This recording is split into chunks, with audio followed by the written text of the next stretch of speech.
အားလုံးပဲမင်္ဂလာပါရှင်ဒီနေ့တင်ဆက်ပေးခြင်းတဲ့သတင်းလေးကတော့ဇက်မင်းသားအောင်စပူ၏ပွဲဦးထွာရုပ်ရှင်ကမောက်ကမဖြစ်ပြီးမင်းသားအသစ်ဖြင့်ပြန်လည်ရိုက်ကူရန်ပြင်ဆင်နေရဇက်တပင်လောကမှာနာမည်တစ်လုံးနှင့်ပြိတ္တအားပေးမှုအခိုင်အမာရရှိထားတဲ့ဇက်မင်းသားအောင်စပူရဲ့ပွဲဦးထွာရုပ်ရှင်ကားကြီးဖြစ်တဲ့အညိုအတေရုပ်ရှင်ရိုက်ကူရေးဟာအခုလက်ရှိမှာတော့ရှေ့ဆက်မရတော့ပဲလုံးဝကမောက်ကမဖြစ်ကရက်တန့်သွားခဲ့ရပြီပဲဖြစ်ပါတယ်ဇက်ကုံပေါ်မှာကပြအလှဖြောဖြေမှုပိုင်းကျွမ်းကျင်ပေမဲ့ရုပ်ရှင်တရုပ်ဆောင်မှုအပိုင်းမှာတော့အောင်စပူဟာအရေးချင်းလုံးဝမရှိခြင်းရုပ်ရှင်ပညာရဲ့ဆိုင်ရာနားလည်မှုအားနည်းခြင်းတို့ကြောင့်ရိုက်ကွင်းမော်ရင်ဒါရိုက်တာနဲ့အဖွဲ့သားတွေအတွက်အကြီးအကျယ်ကိုစိတ်ပြက်စရာတွေဖြစ်ပေါ်စေခဲ့ပါတယ်။သတင်းရင်းမြစ်တွေရဲ့အဆိုအရအောင်စပူဟာရုပ်ရှင်တရုပ်ဆောင်တစ်ယောက်မှာရှိရမယ့်အခြေခံအမှုရာတွေတရုပ်ဆောင်ချက်တွေကိုပင်ပြည်ပြင်းအောင်မလုံဆောင်နိုင်တဲ့အပြင်ရုပ်ရှင်လောကရဲ့လှုပ်ထုံလုံနည်းနဲ့တဘာဝကိုနားမလည်ပြီးဇက်စပင်းစတိုင်းလေးရောရှက်နေတာကြောင့်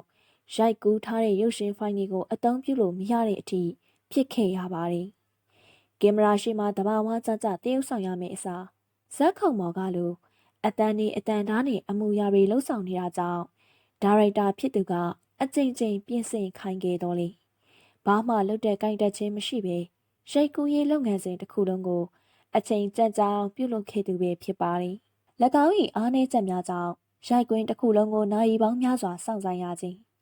ရိုက်ပြီးသားအခန်းများကိုထပ်ခါတလဲလဲပြန်ရိုက်ရခြင်းတို့ကြောင့်ထုတ်လုပ်ရေးဘတ်ဂျက်မှမလိုအပ်ဖ ೇನೆ တိတိတသာကုန်ကျစရိတ်များတက်လာခဲ့ရပါတယ်။ဒါအပြင်အောင်စပူရဲ့ပုဂ္ဂိုလ်ရေးဆိုင်ရာအမျိုးသမီးတွေနဲ့ရှုပ်ထွေးတဲ့ပြဿနာတွေကလည်းရိုက်ကွင်းအတွင်းအာယုံနောက်စရာတွေဖြစ်စေခဲ့ပါတယ်။ရိုက်ကူးရေးလုပ်ငန်းတွေအရှိန်ရနေချိန်မှာတော့အမှုပညာအလုပ်ထက်မိန်းမကိစ္စတွေကိုသာဦးစားပေးနေပြီးရိုက်ကွင်းမော်တို့အမျိုးသမီးများလာရောက်ပြဿနာရှာခြင်းဖုန်းတကိုင်ကိုင်နဲ့အချိန်ဖြုံးနေခြင်းတို့ကြောင့်အဖွဲ့သားတွေကြားမှာလည်းညှို့ညင်မှုတွေပြင်းထန်ခဲ့ပါတယ်။ရုပ်ရှင်ရိုက်ကွင်း၏စီကံချက်များကိုလေးစားလိုက်နာမှုမရှိခြင်းအချိန်မလေးစားခြင်းနဲ့ professional မဆက်မှုများကထုတ်လုပ်ရေးအဖွဲ့၏တီးခတ်နိုင်စွမ်းကိုအဆုံးစွန်ထိကုံဆုံးစေခဲ့တာဖြစ်ပါတယ်။ဒီလိုအခြေအနေတွေကြောင့်ထုတ်လုပ်ရေးပိုင်းကလည်းငွေကြေးရရောအချိန်ရပါတိတိတသာအရှုံးပေါ်ခဲ့ရပါတယ်။ဇက်တာကတက်ပြီးရုပ်ရှင်လောကကြောင့်ဘာမှမသိတဲ့သူကို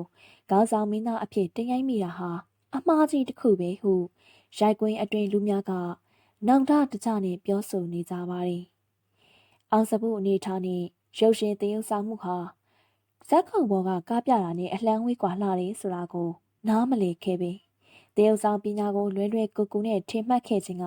ယခုလိုကြာရှုံးမှုကိုဖြစ်ပေါ်စေခဲ့တာပါလက်ရှိမှာတော့ထုတ်လို့သူဘက်ကအောင်စပူနဲ့ပတ်သက်တဲ့ရိုက်ကူးရေးမှန်သမျှကိုလုံးဝရက်ဆိုင်လိုက်ပြီးပဲဖြစ်ပါတယ်၎င်းအားမင်းသားစီးရင်မှထုတ်ပေကရုပ်ရှင်လောကမှာ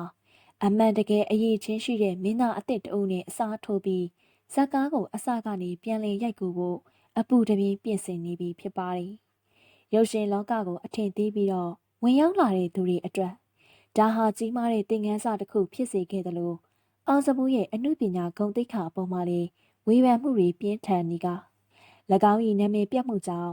နောက်နောင်တွင်ရုပ်ရှင်လောကအတွင်းခြေချရန်ခက်ခဲသွားပြီဖြစ်ပါတယ်။